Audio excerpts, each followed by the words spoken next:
नमस्कार विद्यार्थी मित्र मैत्रिणींनो, केसागर पब्लिकेशनच्या केसागर करियर अकॅडमी यूट्यूब चॅनलवरती तुमचं पुन्हा एकदा स्वागत आहे। सोशल वेलफेअर ऑफिसर या परीक्षेसाठी आपण सेशन घेत होतो। सोबतच राज्यसेवेच्या विद्यार्थ्यांचे काही मेसेजेस आहेत की राज्यसेवेच्या परीक्षेसाठी थोडेसे रिव्हिजन सेशन आपले झाले पाहिजेत। सो राज्यसेवेच्या परीक्षेच्या दृष्टिकोनातून काही लेक्चर्स आपण इथं कंडक्ट करत आहोत। लेक्चर सिरीज मिस करू नका। सोबतच रेफरन्स बुक जे विद्यार्थी आता बोलत आहेत तर रेफरन्स बुक आता तुम्ही नका घेऊ। आता तुम्ही फक्त काय करू शकता, आपल्या ऑफिशियल वेबसाईट वरून तुम्ही एमपीएससी साठी म्हणजे जीएस साठी जो आपला ठोकळा आहे कॉम्प्रिहेन्सिव्ह, तर हा जो ठोकळा आहे 29वी आवृत्ती, सध्या तरी आपल्याकडे वेळ फार कमी आहे। सो तुम्ही काय करू शकता, फक्त 29वी आवृत्ती अभ्यासू शकता। त्याच्यामध्ये तुम्हाला थेरी तर मिळेलच मिळेल, पण 2023च्या पूर्वार्धातली जी आकडेवारी आहे ना, अधिकृत आकडेवारी, ती पण तुम्हाला मिळेल। इथं तुम्हाला क्वेश्चन म्हणजे फॉर एक्झाम्पल आपण प्रीवियस इयर क्वेश्चन पेपर सोडवतो, पण प्रीवियस इयर क्वेश्चन पेपर सोबतच जर आपल्याला आयोगाच्याच लेवलचे एक्स्ट्रा क्वेश्चन सॉल्व करायला मिळाले तर आपला अभ्यास खूप चांगला होऊन जातो। सो या पुस्तकामध्ये तुम्हाला 5000 प्लस क्वेश्चन मिळतील। प्रत्येक सब्जेक्टचे क्वेश्चन आहेत, म्हणजे तुम्ही जेव्हा एन्शियंट हिस्ट्री कंप्लीट करता तर तिथं तुम्हाला 550 प्लस क्वेश्चन मिळतात। असा प्रत्येक सब्जेक्ट या पुस्तकामध्ये कव्हर केलेला आहे। हे पुस्तक तुम्ही डेफिनेटली जीएस साठी वापरू शकता। याच्या व्यतिरिक्त जर तुम्ही बघितलं तर तुम्हाला इथं सीसॅट साठी पण पुस्तकं मिळतील। सीसॅटची पुस्तकं मी इथं तुम्हाला दाखवून देते, जस्ट एक मिनिट थांबा। ओके,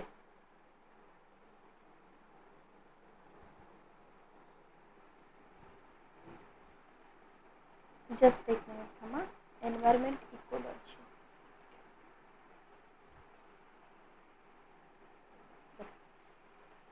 तर इथं तुम्ही सेपरेट बुक्स वापरू शकता। बघा, अंकगणितसाठी सेपरेट आहेत, त्याच्यानंतर तुम्हाला बुद्धिमापन चाचणीसाठी वेगळी पुस्तकं मिळतील। समग्र बुद्धिमापन असेल, संपूर्ण बुद्धिमापन असेल, तर याच्यामधून तुम्ही कोणतीही पुस्तकं वापरू शकता। जे तुम्हाला हवी ती पुस्तकं तुम्ही घेऊ शकता। फक्त जीएस साठी जो ठोकळा दाखवलाय तोच ठोकळा तुम्ही रिवाइज करा। रेफरन्स बुक जे विद्यार्थी 25 साठी प्रिपरेशन करतात त्यांच्यासाठी आपण वेगळा व्हिडिओ बनवूया, जिथे तुम्हाला प्रत्येक सब्जेक्टचे रेफरन्स बुक सांगितले जाते। ठीक आहे, ओके। तर आज तर आपण घेतोय जिओग्राफीचा भाग, जो फार महत्त्वाचा आहे आणि जिथून तुमचे 2 ते 4 मार्क कव्हर होतील। ठीक आहे, ओके।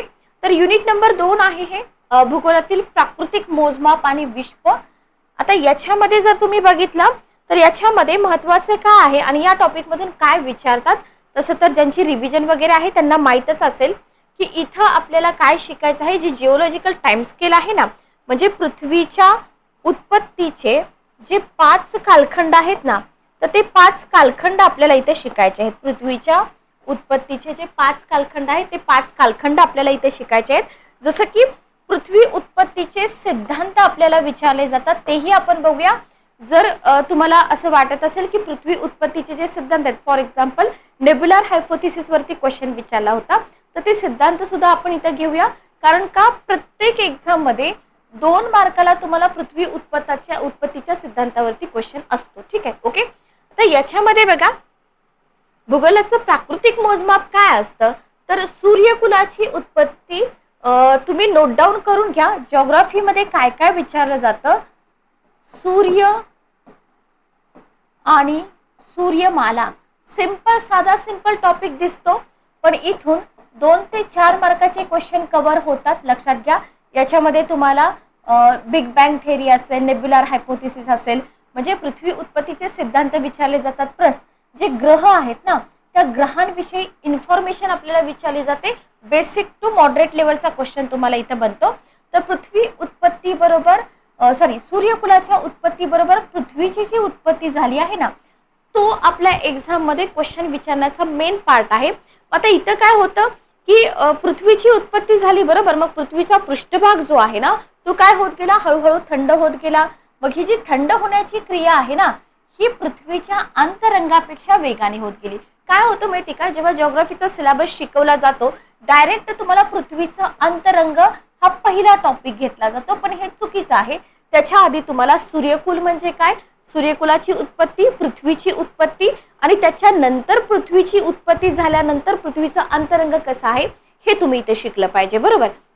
मग इथं पृथ्वीचा जो पृष्ठभाग आहे, फॉर एक्झाम्पल ही आपली पृथ्वी आहे, पृथ्वीचा अंतरंग आपण अभ्यासतो बरोबर, पण हे पृथ्वीचा अंतरंग अभ्यासण्याच्या अगोदर पृथ्वीचा हा जो पृष्ठभाग थंड होण्याची क्रिया आहे ना, तर ही क्रिया अंतरंगापेक्षा कशी होत गेली, वेगाने होत गेली. म्हणजे पृथ्वीच्या भूगर्भातील जी उष्णता आहे ना, त्याच्यामुळे काय झालं, आतमधले जे विविध वायू आहेत ना ते उद्रेकाच्या स्वरूपात बाहेर पडू लागले.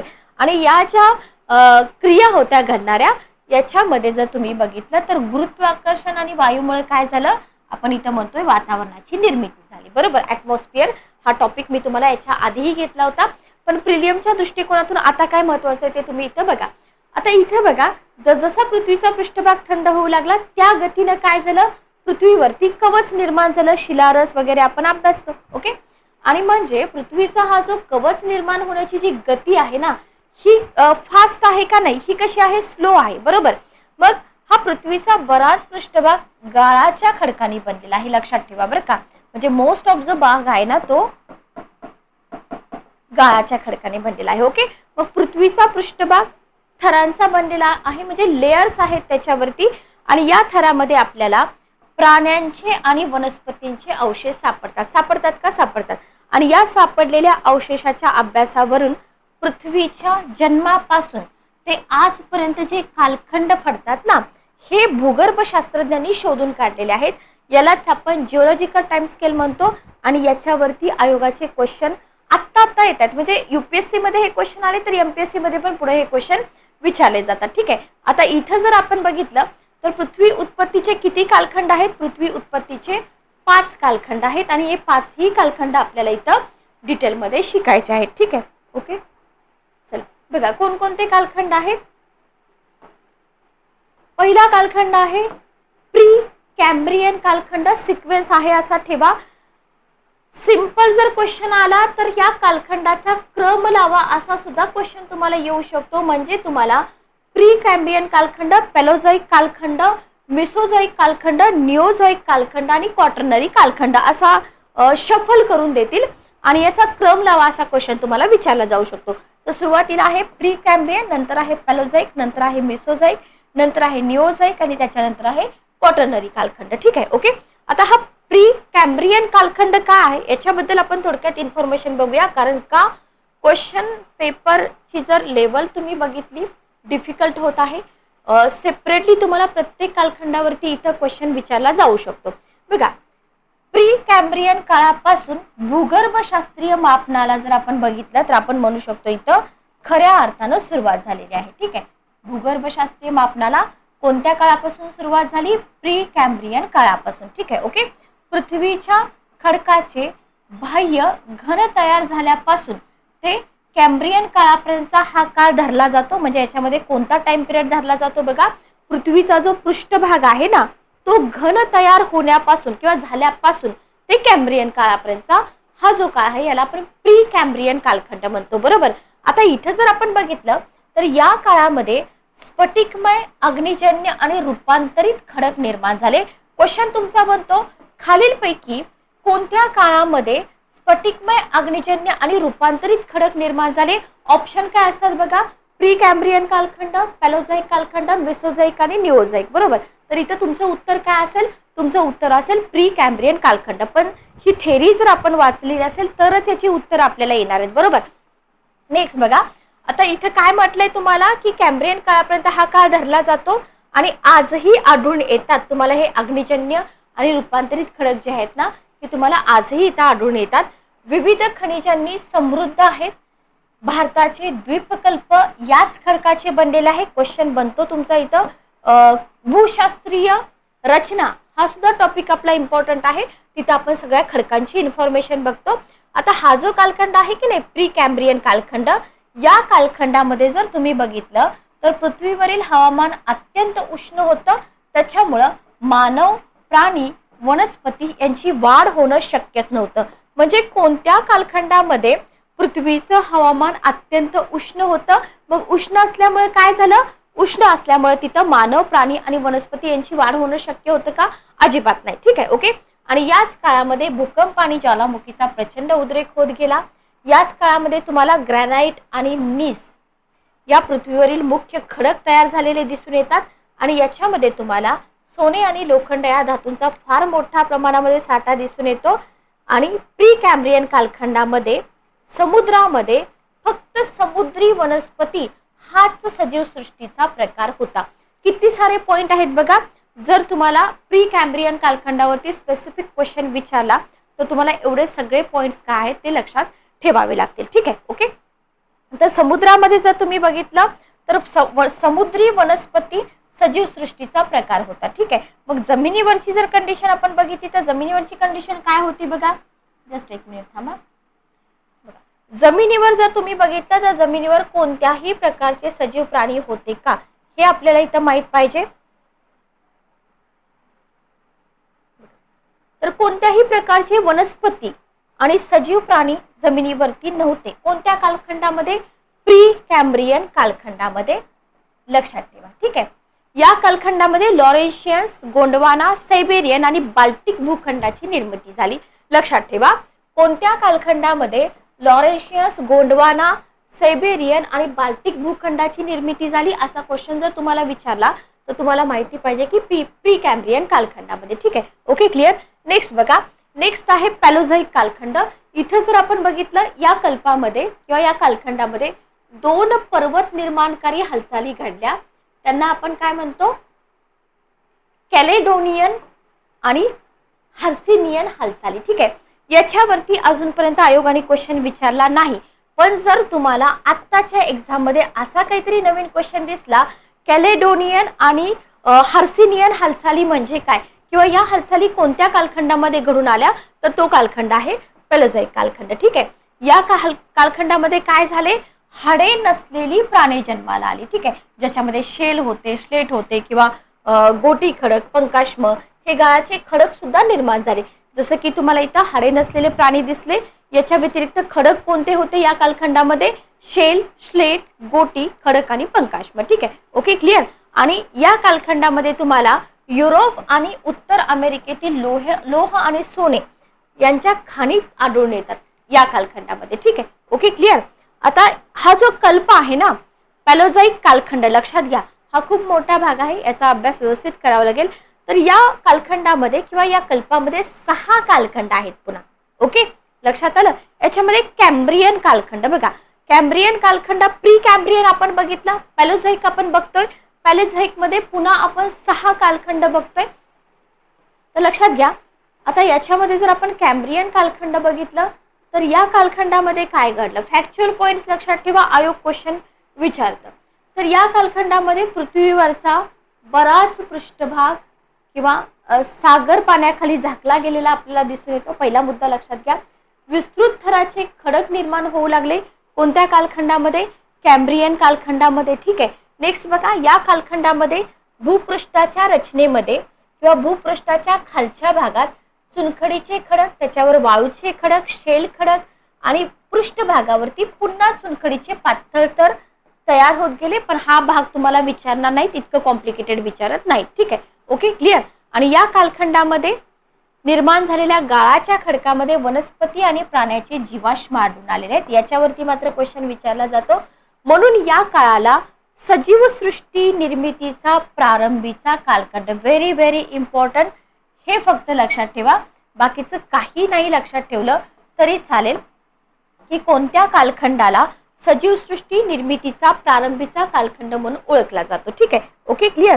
त्याच्यानंतर बघा ऑर्डोव्हिसियन कालखंड. आता हे तुम्ही बऱ्याच पुस्तकामध्ये हे दिलेलं नाहीये ऑर्डोव्हिसियन कालखंड.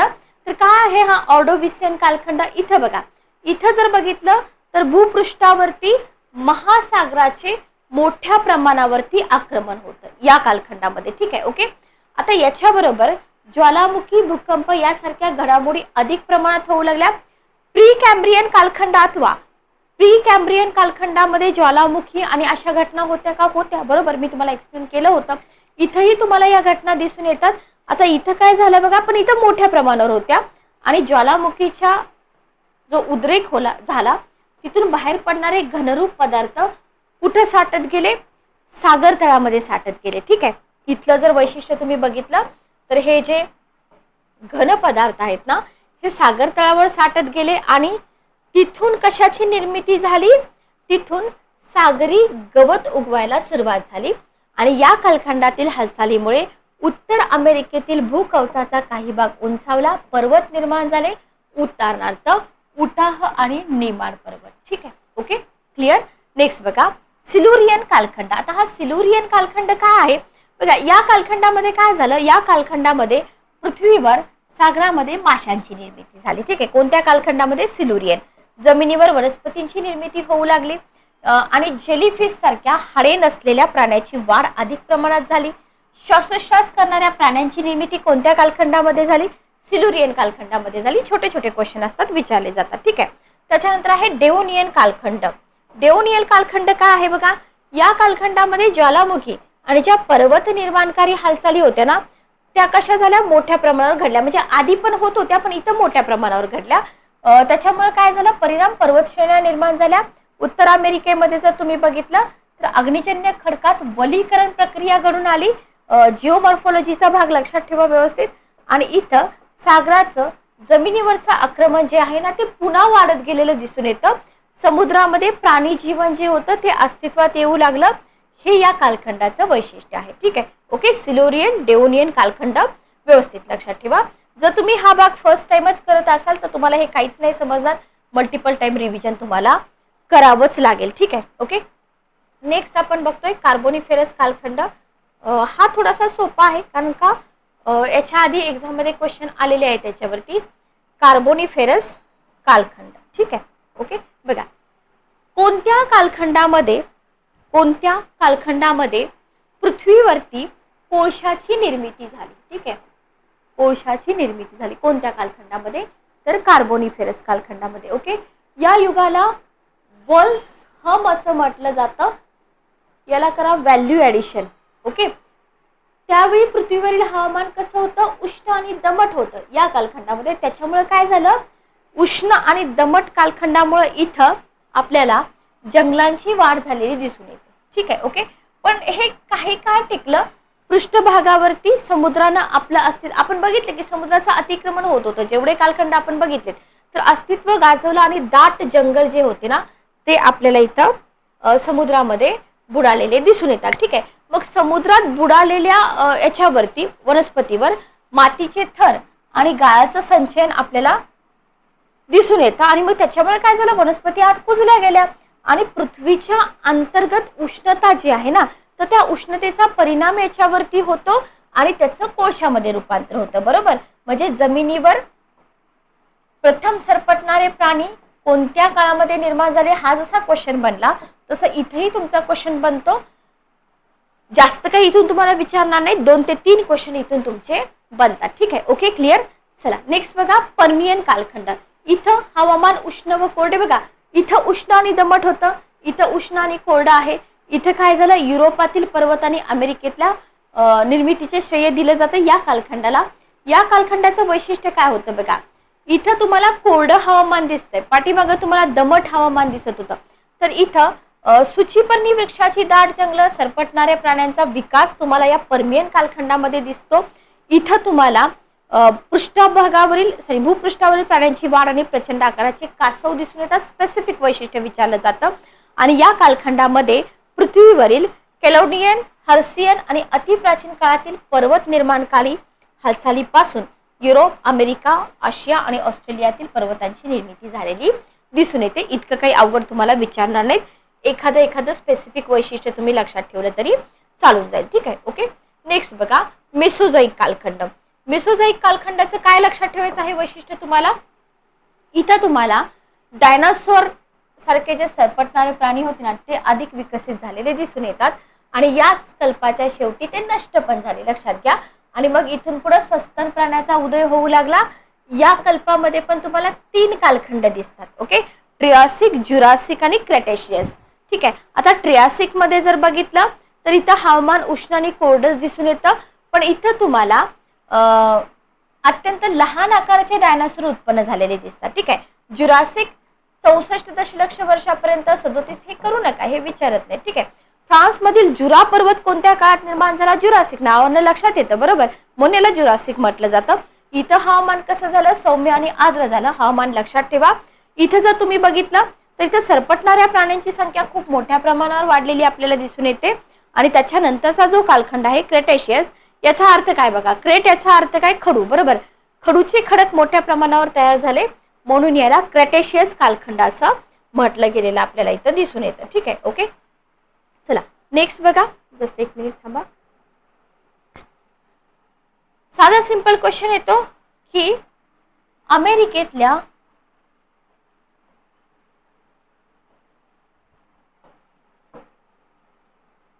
अमेरिकेतल्या रॉकीज आणि अँडीज पर्वताची जी निर्मिती आहे ती कोणत्या काळामध्ये झाली. ठीक आहे, ओके. फर्स्ट आहे, म्हणजे कालखंडाची नावं देतील तुम्हाला. पानझडी वृक्षाची वाढ, तिथं सूचीपर्णी होतं, इथं पानझडी आहेत. आणि पक्ष्यांची वाढ या काळामध्ये होऊ लागली. सस्तन प्राण्यांचा विकास या काळामध्ये होऊ लागला. ठीक आहे, ओके. निओझाईक कालखंड, इथे बघा पृथ्वीवर भयंकर भू हालचाली होऊ लागल्या, बरोबर. ज्वालामुखीचा उद्रेक झाला, सस्तन प्राणी पक्ष्यांचं वर्चस्व निर्माण झालं, निरनिराळ्या, जस्ट एक मिनिट थांबा.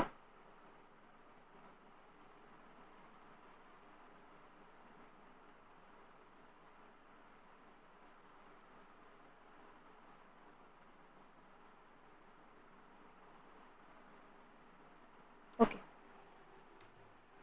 तर इथं बघा कुठेपर्यंत आलो होतो आपण. वनस्पती निर्माण होऊ लागल्या आणि पृथ्वीवर पहिल्या मानवाची निर्मिती, व्हेरी व्हेरी इम्पॉर्टंट, निओझाईक कालखंड. ठीक आहे. आता या कालखंडामध्ये पृथ्वीवरचं हवामान जे होतं ना ते काय झालं, हळूहळू थंड होऊ लागलं. उत्तर गोलार्धातील बराचसा जो भाग आहे बर्फाच्छादित होऊ लागला आणि त्याच्यामुळे सरपटणारे प्राणी नष्ट झाले. ठीक आहे, कोणत्या कालखंडामध्ये, निओझाईक. निओझाईक कालखंडाला IMP करा. इथं बघा उत्तर समुद्र निर्माण झाला किंवा इंग्लंडचा आग्नेय भाग, उत्तर फ्रान्स असेल, बेल्जियम, डेन्मार्क पाण्याखाली येऊ लागला आणि आल्प्स पर्वताच्या दक्षिणेला टेथिस नावाचा समुद्र होता. हे आपण सुरुवातीपासून बघितलेलंच आहे, बरोबर. त्याच्यानंतर अल्पाईन पर्वतासारख्या हालचाली निर्माण झाल्या. युरोप खंड वर उचलला गेला, त्याला आकार निर्माण झाला. जसं की आपल्याला पठार विचारले जातात, जगातील मैदानं विचारली जातात. तर कोणत्या युगामध्ये, म्हणजे निओझाईक कालखंडामध्ये पॅरिसचं मैदान, लंडनचं मैदान, हॅम्पशायरचं मैदान निर्माण झालं. ठीक आहे. आणि याच कालखंडामध्ये सागरी गाळाचं संचयन मोठ्या प्रमाणावर चालू होतं. टेथिस समुद्राचा जो सकल भागात साचलेला गाळ होता तिथून काय झालं, वलीकरण प्रक्रियेला सुरुवात झाली आणि भूमध्य समुद्राची आपल्याला इथं निर्मिती झालेली दिसून येते. ठीक आहे, रिव्हिजन लेक्चर आहे त्याच्यामुळे मी थोडंसं फास्ट घेते. चला आणखी काय झालं बघा या कालखंडामध्ये. या कालखंडामध्ये तुम्हाला आफ्रिकेचा जो उत्तर भाग आहे, तर या आफ्रिकेच्या उत्तर भागामध्ये ॲटलास, मोरक्को आणि अल्जेरियामध्ये पर्वतरांगा निर्माण झालेल्या दिसून येतात. ठीक आहे. आणि टेथिस समुद्राच्या गाळापासून निर्माण झालेल्या पर्वतरांगा कोणत्या आहेत, हिमालय, ब्रह्मदेश, मलाया, इंडोनेशिया आणि न्यूझीलंड पर्यंत पसरलेल्या आहेत. ठीक आहे, ओके, क्लिअर. हिमालय पर्वताची निर्मिती टेथिस समुद्रापासून झाली, त्याच्यामुळं गंगा, सिंधू, ब्रह्मपुत्रा नदी खोऱ्याची निर्मिती झाली. हे आपण सगळं म्हणजे माहिती आहे आपल्याला, वायव्य भारताचा जो वायव्य भारतीय मैदानी प्रदेश. आता इथं बघा कोलंबियाचं पठार, ॲट्रियमचं पठार, स्कॅन्डिनेव्हिया, दख्खनचे पठार क्वेश्चन विचारलेला आहे. कल्लेलं पठार सांगा, बरोबर. ओके, त्याच्यामध्ये आता तुम्हाला पठारांचे प्रकार पण विचारले जाऊ शकतात. ज्वालामुखी निर्मित पठार सांगा. 100% हाच भाग येतो राज्यसेवेला, याच्या बाहेर राज्यसेवेचा एकही क्वेश्चन जात नाही. विद्यार्थी जिओमॉर्फॉलॉजीचा भाग निग्लेक्ट करतात, पण सर्वात जास्त क्वेश्चन जिओमॉर्फॉलॉजीवरती असतात. इथं जर तुम्ही बघितलं तर पॅसिफिक महासागरात प्रचंड प्रमाणात सागरी निक्षेप दिसतात आणि सतत घडामोडी ज्या होत्या भूपृष्ठामध्ये तिथं सागरी मैदानांची निर्मिती सुद्धा आपल्याला या कालखंडामध्ये झालेली दिसून येते. ठीक आहे, ओके. चला त्याच्यानंतर पुढचा मुद्दा बघा, अजून काय झालं या कालखंडामध्ये. या कालखंडामध्ये जर आपण बघितलं तर या कालखंडामध्ये तुम्हाला गोंडवाना भूमीचं विखंडन झालेलं दिसतं, बरोबर. आणि भारतीय उपखंड, त्याच्यामुळे काय झालं, भारतीय उपखंड आफ्रिका, ऑस्ट्रेलिया, अंटार्क्टिका छोट्या आकाराची आणि न्यूझीलंड, मादागास्कर, इंडोनेशिया या बेटांची निर्मिती सागरी खंडाजवळ झालेली दिसून येते या कालखंडामध्ये. ठीक आहे, ओके. क्वाटर्नरी कालखंड याला म्हटलं जातं अर्वाचीन युग. 2 उपकालखंड आहेत. प्लिस्टोसिन हा पहिला आहे. याला कोणत्या काळाला प्लिस्टोसिन किंवा हिमयुगाचा कालखंड म्हटलं जातं, प्लिस्टोसिन, बरोबर. काय झालं, का म्हटलं जातं, टेम्परेचर कमी झालं, बर्फाच्छादित झाला. स्कॅन्डिनेव्हिया या देशाला सर्वाधिक बर्फाचं प्रमाण होतं. त्याच्यानंतर तुम्हाला इथं हिमालय, आल्प्स पर्वत शिखर बर्फाने झाकलेले दिसून येतात म्हणून याला हिमयुग असं म्हटलं जातं. ठीक आहे, प्लिस्टोसिन कालखंडाला लक्षात ठेवा. नेक्स्ट पॉइंट आपण क्लिअर करूया की या कालखंडामध्ये दक्षिण गोलार्ध पूर्णपणे बर्फापासून मुक्त होतो. लक्षात घ्या बरं का हा मुद्दा. आणि याची चिन्ह तुम्हाला कुठे दिसतात? युरोप आणि अमेरिकेमध्ये. म्हणजे या कालखंडामध्ये हत्ती, घोडे, उंट हे जे अवशेष दिसून येतात ना, ते तुम्हाला विचारले जाऊ शकतात. आदी मानवाची पूर्णपणे वाढ, बुद्धीचा विकास कोणत्या कालखंडामध्ये झाला? या कालखंडामध्ये झाला. आणि याचा दुसरा उपप्रकार आपण बघितलं होलोसिन कालखंड. इथं तुम्हाला मोजमाप, वारा, पाणी, हिमनदी, सगळ्या बाबी भूरूपाच्या स्वरूपात दिसून आल्या. मानव संस्कृतीचा जन्म तुम्हाला इथं दिसतो. झपाट्याने विकास दिसतो. बुद्धीचा वापर केलेला दिसून येतो. आणि मानव जातीचा कंप्लीट विकास जर कुठल्या कालखंडापासून झाला असेल तर तो म्हणजे होलोसिन कालखंड. Okay, clear? बघा, सेशन रेकॉर्डेड आहे. जर काही डाऊट असतील तर तुम्ही मला कमेंट बॉक्समध्ये विचारू शकता. चला, याच्यानंतर सगळ्यात महत्त्वाचा आपला जो टॉपिक आहे तो म्हणजे विश्व, द युनिवर्स. बघा, नेक्स्ट टॉपिक आहे आपला विश्व, the universe. Very very important. याच्यामध्ये आपल्याला अद्वैतवादी संकल्पना, द्वैतवादी संकल्पना, त्याच्यानंतर नेक्स्ट आपल्याला काय शिकायचं आहे बघा, याच्यामध्ये इमॅन्युएल कांट यांची तेजोमेघ परिकल्पना, ज्याला आपण कांट गॅसियस हायपोथेसिस म्हणतो. आतापर्यंत तुम्हाला या हायपोथेसिस वरती जस्ट जोड्या लावायचे क्वेश्चन आलेत. पुढे जाऊन तुम्हाला म्हणजे आताच्या एक्झाम मध्ये या हायपोथेसिस वरती डिटेल क्वेश्चन येऊ शकतो, किंवा ऑब्जेक्शन ऑन कांट हायपोथेसिस काय आहेत, किंवा अजून आपण इथं काय अभ्यासू शकतो, नेब्युलर हायपोथेसिस, लाप्लासचा तेजोमेघ परिकल्पना, हा सिद्धांत आपल्याला अभ्यासायचा आहे. त्याच्यानंतर तुम्हाला द्वैतवादी संकल्पनेमध्ये बफनची परिकल्पना जी अजून आयोगाने विचारलेली नाहीये, चेंबरलन मुल्टनची ग्रहकण परिकल्पना असेल, सूर्यकुलाचं स्वरूप असेल, हे सगळं आपण नेक्स्ट सेशन मध्ये कव्हर करणार आहोत. ठीक आहे, ओके. चला, तर आजचं जे हे रेकॉर्डेड सेशन आहे, हे सेशन कसं वाटलं मला कमेंट करून नक्की सांगा. भेटूया नेक्स्ट सेशन मध्ये. Good day, take care.